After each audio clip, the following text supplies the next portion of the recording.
Dear students, आज हम बात करेंगे बिजनेस साइकिल के बारे में। बिजनेस साइकिल के बारे में मैंने आपको ये तो बता दिया कि कैसे आती है, क्या उसके कॉजेज होते हैं। आज हम डिस्कस करते हैं कि कैसे उसको रेमेडी किया जाए, उसको कैसे सुधारा जाए। बिजनेस साइकिल जो है उसके अंदर दो कंडीशंस होती है, बूम और डिप्रेशन, यानी कि तेजी और मंदी। ये जो तेजी होती है इसके बारे में बहुत ज़्यादा नहीं सोचा जाता, लेकिन सोचना पड़ता है, क्योंकि जो तेजी है कई बार उसके अंदर बीच होते हैं मंदी के। जब मैं आपको ग्रेट डिप्रेशन बताऊंगा, एक बहुत पहले इवेंट हुआ था ग्रेट डिप्रेशन करके, महामंदी, उसमें भी आपको थोड़ा समझ में आएगा और 2008 के रिसेशन के वीडियो में भी आपको समझ में आएगा। तो अभी के लिए आप ये समझें कि तेजी भी ज़्यादा अच्छी नहीं होती, बहुत ज़्यादा तेजी भी, तो कहीं ना कहीं उस पर भी थोड़ा नियंत्रण करना पड़ता है। और मंदी जो है ये तो बिल्कुल ही प्रभाव है, इस पे तो आपको सॉल्यूशन निकालना ही पड़ता है। मैंने आपको अच्छे से बताया है इन्फ्लेशन वाले चैप्टर में कि जैसे तेजी होती है तो इन्फ्लेशन होता है, ज़्यादा इन्फ्लेशन भी बुरी बात होती है, और मंदी होती है जनरली उसके साथ डिफ्लेशन होता है जुड़ा हुआ, वो भी अच्छा नहीं होता। दोनों कंडीशंस में डिफ्लेशन ज़्यादा बुरा है, यानी कि डिप्रेशन ज़्यादा भयानक है। तो बेसिकली हम बात करेंगे डिप्रेशन की, यानी कि डिप्रेशन से कैसे निकला जाए, क्या क्या उसके लिए चीज़ें की जा सकती हैं। बूम यानी कि जो तेजी है उसको रोकने के लिए या उसके नेगेटिव इफेक्ट्स को कम करने के लिए भी उसी के अंदर सॉल्यूशन छुपे होते हैं। तो हम यहाँ पे बात करते हैं दो पॉलिसीज़ की, यानी कि दो तरह के व्यूज़ की।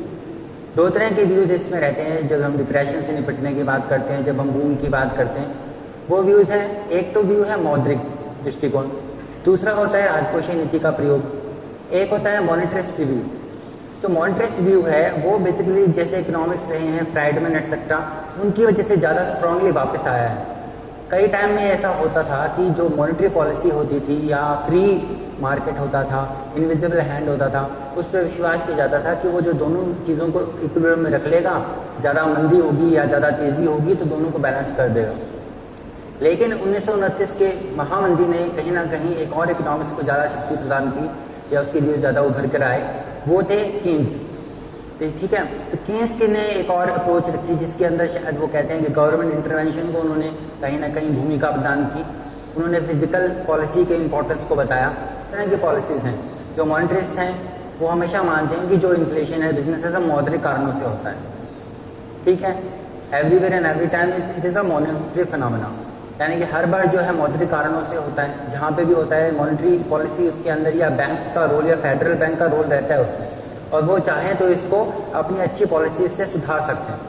दूसरी पॉलिसी ये रहती है कि कहीं ना कहीं सरकार को ज़्यादा महत्व मिलता है, उसके अंदर गवर्नमेंट इंटरवेंशन को ज़्यादा महत्व मिलता है, राजकोषीय नीति को ज़्यादा महत्व मिलता है। वो ये मानते हैं कि ये पॉलिसी ज़्यादा सक्सेसफुल रहती है।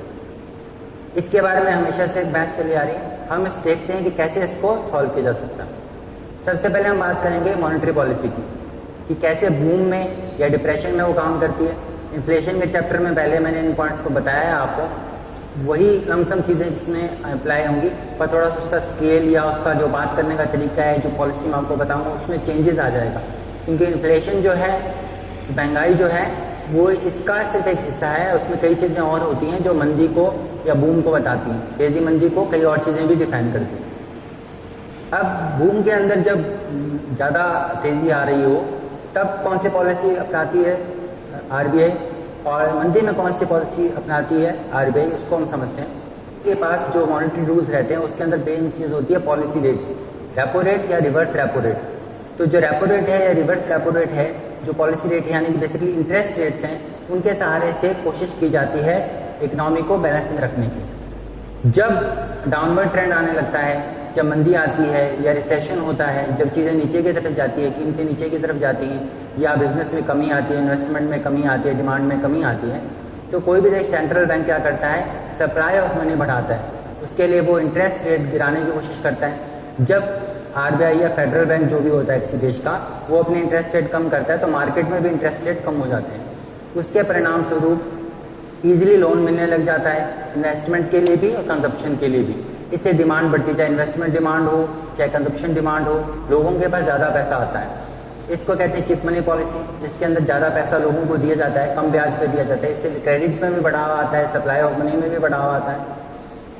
इससे हेल्प मिलती है डिप्रेशन से निकलने में, प्राइसेस को वापस जाने में, इन्वेस्टमेंट बढ़ाने में, डिमांड बढ़ाने में। यानी कि मेन बात यह है कि किसी भी प्रकार जो सेंट्रल बैंक है वो जनता के हाथ में पैसे देने का प्रयास करता है, उसके लिए वो इंटरेस्ट रेट घटाता है, ब्याज की दरों में गिरावट लेके आता है, जिसके लिए वो repo rate, reverse repo rate जैसे टूल्स का इस्तेमाल करता है।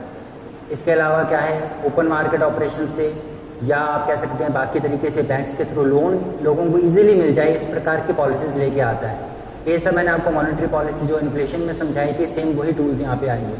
तो सेंट्रल बैंक क्या कोशिश करता है, जब मंदी चल रही हो, लोग इन्वेस्ट करने में डर रहे हों या बैंकों के पास पैसा कम है देने के लिए, या इन्वेस्टर्स हैं जो इंडस्ट्रीज हैं उनके पास पैसा नहीं है, तो कोशिश करती है कि ब्याज दरों को घटाए, बैंक्स को पर्सुएड करे कि वो ज़्यादा क्रेडिट दें। इससे लोग पैसा आएगा, लोगों के पास खर्चा भी करेंगे, और जो इंडस्ट्रीज हैं उनके पास पैसा आएगा, वो ज़्यादा इन्वेस्ट भी करेंगे। तो ब्याज दरें गिराकर कोशिश की जाती हैं कि किसी तरह मार्केट को ऊपर लाया जाए, और जब ज़्यादा मार्केट ऊपर जाने लग जाता है, ज़्यादा अंधाधुंध इन्वेस्टमेंट होने लग जाता है, तो ब्याज दरों को बढ़ा दिया जाता है। ये एक सिंपल सा तरीका है मॉनेटरी पॉलिसी के अंदर। क्या है, इंटरेस्ट रेट्स की मैनिपुलेशन से और सप्लाई ऑफ क्रेडिट को बढ़ा के contraction of credit and extension of credit से ये काम किया जाता है। अब बात ये रह जाती है कि कीन्स ये कहते हैं कि जब डिप्रेशन रहता है, यानी कि जब मंदी होती है, तो ब्याज दरें लोगों को प्रभावित नहीं कर सकती, इन्वेस्टमेंट को प्रभावित नहीं कर सकती। इंडस्ट्रियलिस्ट हैं, जो उत्पादक हैं, उसका मनोबल टूट चुका है, वो बिजनेस के प्रति आकर्षित नहीं है, तो आप कम ब्याज दरों के प्रलोभन से उसको परसुएड नहीं कर सकते वो काम करे या वो बिजनेस लगाए। ठीक है, अब इसको मैं थोड़ा सा सिंपल टर्म्स में समझाने का प्रयास करता हूँ।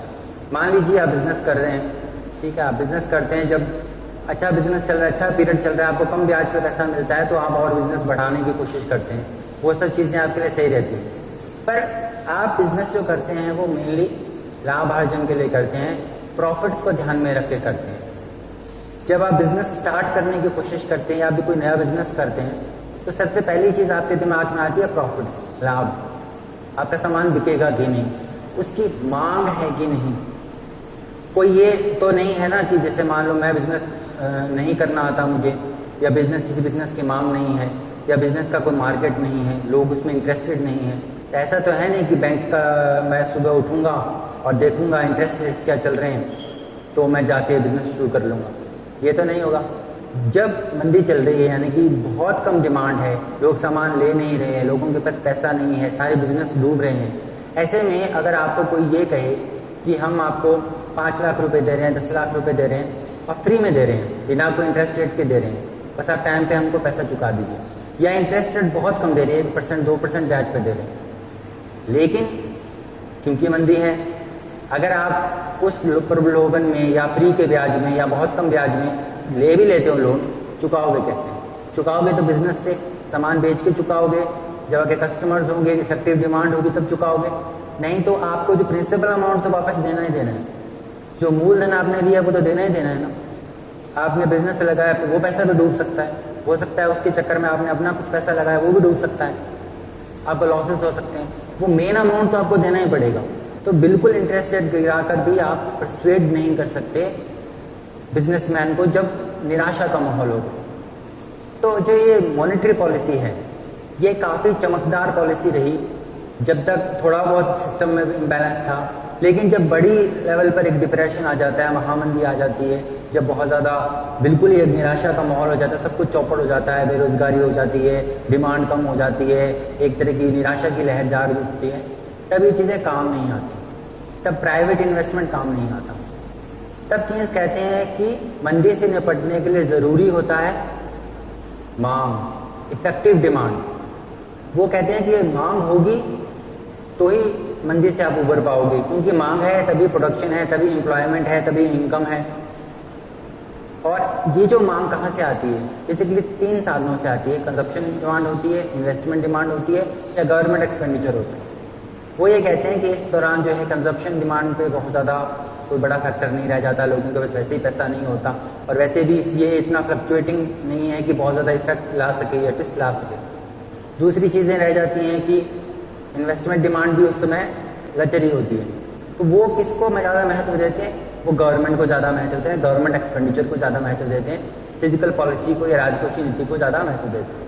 और इसी लाइन में जो और इकोनॉमिस्ट हैं या जो इस विचारधारा को मानते हैं, वो ये मानते हैं कि जब ऐसी स्थिति आ जाए, महामंदी आ जाए या रिसेशन का पीरियड हो, तब उसमें अंदर पावर जनरेट करनी पड़ती है, सरकार को उसमें धक्का लगाना पड़ता है, क्योंकि कोई इंडिविजुअल इन्वेस्टर, बिजनेसमैन या जो कंज्यूमर्स वगैरह इतने पावरफुल नहीं होते कि एक पूरे देश को, अर्थव्यवस्था को उठा सकें, लेकिन सरकार के पास बहुत सोर्सेज होते हैं। तो गवर्नमेंट अपना एक्सपेंडिचर बढ़ा के या कैसे भी उसमें पैसा डाल के लोगों के हाथ में पैसा पहुंचाकर वो इफेक्टिव डिमांड को ऊपर कर सकते हैं। अब इन्वेस्टमेंट दो तरह के होते हैं, पहला ऑटोनोमस इन्वेस्टमेंट होता है, दूसरा इंड्यूस्ड इन्वेस्टमेंट होता है। ये भी आपने पढ़ा होगा 12th में। तो ऑटोनोमस इन्वेस्टमेंट वो होता है जो अपने आप करती है, अपना आप होता है, उसमें लाभ अर्जन नहीं होता मोटिव, वो इन्वेस्टमेंट करने का ही मेन मोटिव होता है। दूसरा इंड्यूस्ड होता है जो लाभ को देख के किया जाता है, जो प्रेरित निवेश होता है, यानी कि उसमें स्वार्थी निवेश होता है और दूसरा प्रेरित निवेश होता है। अब प्रेरित निवेश जो होता है उसके अंदर कोशिश की जाती है कि लाभ हो तब। अब जब मंदी चल रही है तो कोई भी इन्वेस्ट नहीं करेगा, कोई भी पैसा लगाने को तैयार नहीं होगा, है ना, क्योंकि मंदी है इसलिए कोई पैसा लगाने को तैयार नहीं होगा। यहाँ पे भी गवर्नमेंट ही उस प्रकार का इन्वेस्टमेंट कर सकती है।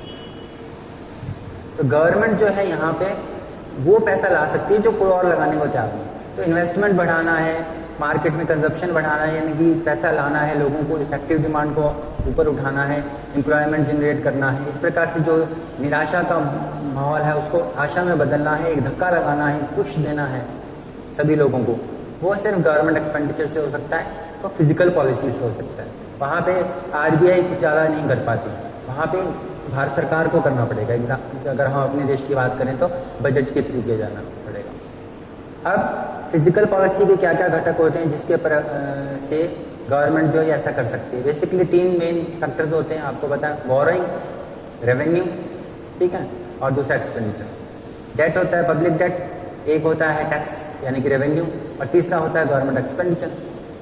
सबसे पहले टैक्स की बात करें तो गवर्नमेंट जब ऐसा माहौल चल रहा होता है तो कर कुछ कम करने का प्रयास करती है ताकि आपके पास ज़्यादा डिस्पोजेबल इनकम रह जाए, आप थोड़ा खर्चा करें, इन्वेस्टमेंट करें, आप कंज्यूम करें, कुछ सामान खरीदें वगैरह। कॉर्पोरेट्स का भी टैक्सेस कुछ कम हो जाते हैं तो वो भी क्या है, ज़्यादा उनमें मोटिवेशन आता है, थोड़ा लाभ वो ज़्यादा उनके बढ़ जाते हैं, वो ज़्यादा बिजनेस अच्छे से कर पाते हैं, उनको इंसेंटिव मिल जाता है। ये एक फैक्टर रह गया। दूसरा रह जाता है बोरिंग वगैरह। तो गवर्नमेंट क्या करती है, थोड़ी बोरिंग अपनी कम, मतलब लोगों को पैसा लौटाने लग जाती है, ये सब चीज़ें रहती है। लेकिन जो मेन चीज़ रहती है, जो मेन फैक्टर है जिससे मंदी से लड़ती है कोई सरकार, वो होता है गवर्नमेंट एक्सपेंडिचर, यानी कि वो खर्चा करती है, लोगों के हाथ में पैसा पहुंचाती है। वो किस प्रकार पहुंचाती है, वो कई तरीके से पहुंचा सकती है।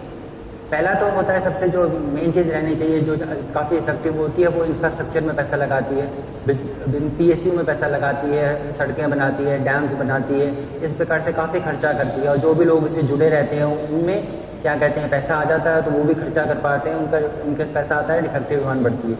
इसके अलावा जो इस प्रकार की इन्वेस्टमेंट हो रही होती है मार्केट में, इकोनॉमी में, जो प्राइवेट इन्वेस्टर्स हैं उनको भी इस इन्वेस्टमेंट से पुश मिलता है। उनको भी लगता है कि जब ये सब चीज़ें, इंफ्रास्ट्रक्चर इंप्रूव हो रहा है या बिजनेस में पैसा आ रहा है तो एक अच्छा माहौल बन रहा है, तो वो भी थोड़ा इन्वेस्टमेंट अपना बढ़ा देते हैं। तो इस प्रकार गवर्नमेंट क्या करती है, सोशल ओवरहेड में भी पैसा लगाती है, यानी कि हॉस्पिटल्स हैं, स्कूल्स हैं, कॉलेजेस हैं, हर प्रकार से अपने एक्सपेंडिचर को बढ़ा देती है। जब एक्सपेंडिचर बढ़ता है तो हर प्रकार से लोगों के हाथ में पैसा आता है, जो उनमें काम में लगे हो तो उनके हाथ में पैसा आता है जब ये कंस्ट्रक्शन वगैरह होता है।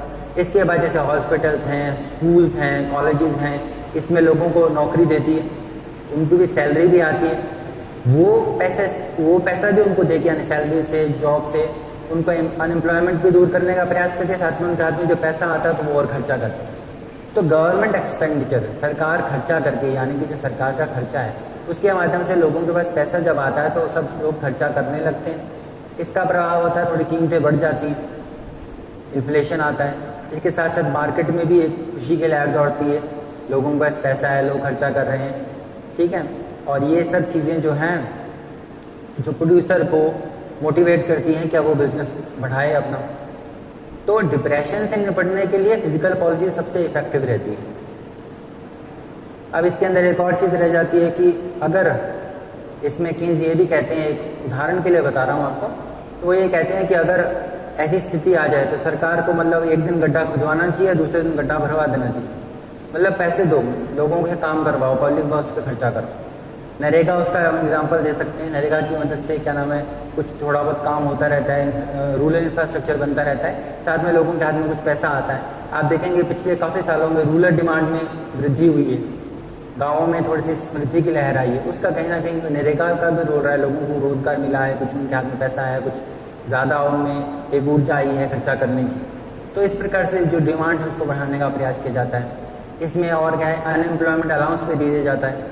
सोशल सिक्योरिटी मेजर्स हैं, जैसे कि मतलब बूढ़े बुजुर्गों को, विधवाओं को, जो बेरोजगार लोग हैं उनको कैसे न कैसे उनके खाते में 2000, 3000, 500, 600 इस तरीके से रुपये भेज दिए जाते हैं, ताकि उनको मंदी के समय थोड़ा सपोर्ट मिल जाए।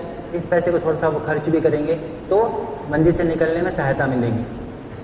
तो सरकार जब मंदी आ जाती है इस प्रकार की, तब जो प्राइवेट इन्वेस्टर है पैसा नहीं लगाता, निजी निवेशक पैसा नहीं लगाता, निर्माताओं में उत्साह नहीं रहता, बेरोजगारी रहती है, लोगों के पास खर्चा करने का पैसा नहीं है, चाहे उपभोग के लिए हो चाहे निवेश के लिए हो।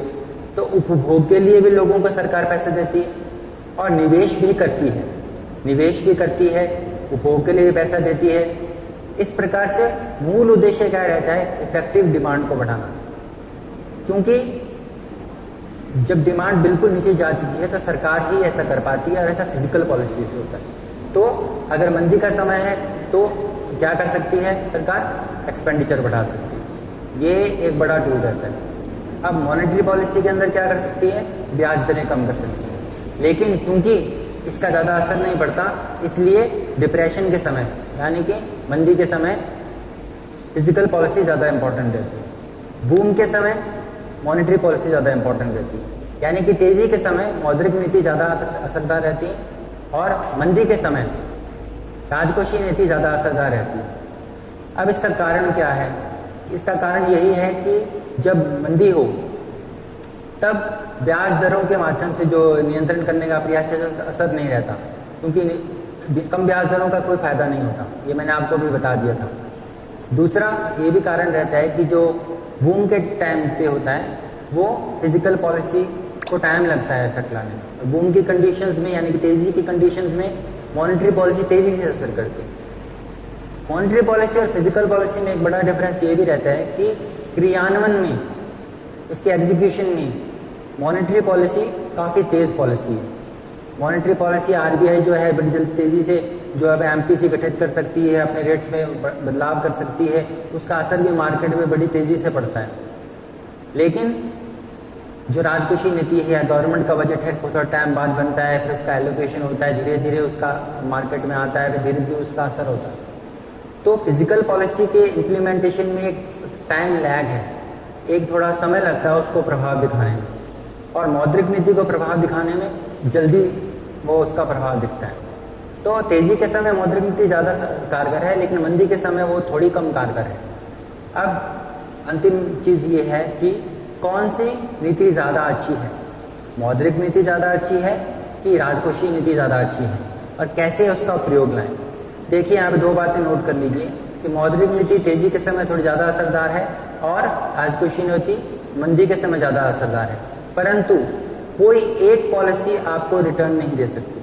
दोनों में से सिर्फ एक नीति के ही प्रयोग में लाने से आप व्यापार चक्र को नियंत्रित नहीं कर सकते। दोनों ही नीतियाँ जब साथ में काम करती हैं, जब दोनों ही नीतियाँ इस प्रकार बनाई जा सकती हैं कि एक दूसरे को अकोमोडेट करें, तब वो ज़्यादा कारगर सिद्ध होती हैं।